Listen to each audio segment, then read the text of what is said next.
Сабактарыңызды рахат алуу менен угам. Жоопторуңуз өтө керемет. Китептен, илимден айтканыңыз кубулду толтурат. Берекесин берсин. Сизди түшүнбөгөндөргө көңүл бурбаңыз, сураңыз. Терең урматтымыз Стамбулдан Салих. Аллахым разы болсун Салих устаз. Кудай таалам өмүрүңүзгө береке берсин, ден соолугуңузду чың кылсын. Баарыбызга Кудай таалам туура түшүнүк берсин. Бардыгыбыздын максатыбыз исламга, иманга кызмат кылуу, ошо динди жеткизүү. Эми кээ бир адамдар биздин сөзүбүздү түшүнбөй, же болсо туура эмес түшүнүп, же болсо багыты башка болуп, алар дагы биз мусулман бир туугандарыбыз. Биз алар менен иншалла бир дасторконго отурууга, бир пикирге келүүгө далыбызды тийгизип бир катар намаз окуганга даярбыз. Анан эми түшүнбөчүлүк ар дайым болуп келген.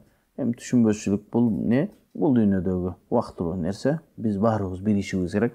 Мен ушул жерде бир нерсени айтайын. Мына жакында эле Эрнис Акрамов, окумуштуу хирург, Кыргызстандын баатыры. Андан кийин Мамакеев атабыз дүйнөдөн өттү. Ошол экөө 42 жыл бири-бири менен касташып сүйлөшпөй жүрүптүр. 42 жыл.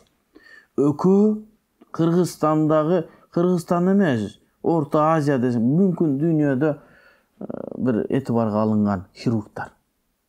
Эми алдына ат салбаган. Жада калса Мамакеев атабыз Гиннестер китебине кирген. 95-96 жашында дагы операция кылды. Ошолор бир болбогон нерседен бири-бири менен талашып жүрдү. Анын талашы 42 жылга бири-бири менен саламдашпаган, бири-бири менен көрүшпөгөн. Бирок ошо Эрнис Акрамов Мамакеевдин биринчи окуучусу болгон экен. Келишпечилик болгон, анын нафсиси бар, бунун нафсиси бар. Акырында Аллахым алардан разы болсун. Бардыгына жаназа окулуп, акыркы сапарга узаттык. Экөө өлөрдөн 1 жыл мурда элдешти. Бирок кеч. Эгерде алар 41 жыл мурда элдешкенде, алардын элге кылган кызматы мындан да көп болмокту. Шунун себеби менен мүмкүн көп нерселер артка кетти. Эми Аллахка табакел кылайлы.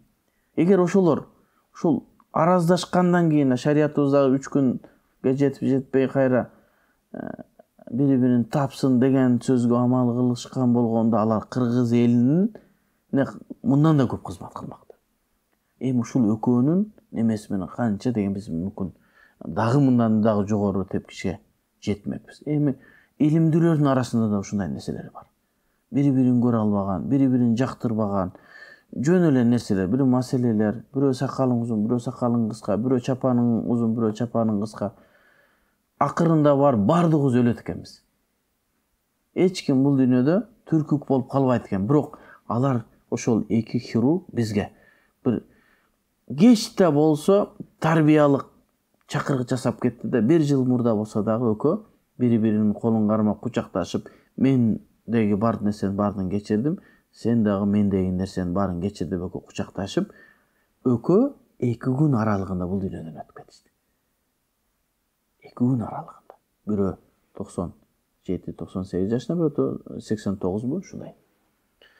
Демек, бул дагы Аллах Тааланын бизге берген бир мындай эшигибизди каккылагандай болду да, бардыгын өтөсүн бул дүйнөдө. Бирок кеч бири-бири менен элдешип калбагыла, тезирээк бириңер менен элдешкеле. Бардыгын бул дүйнөдө эч ким түркүк болуп калбайт деген чакырык болгондой болду. Аллах Таалам алардын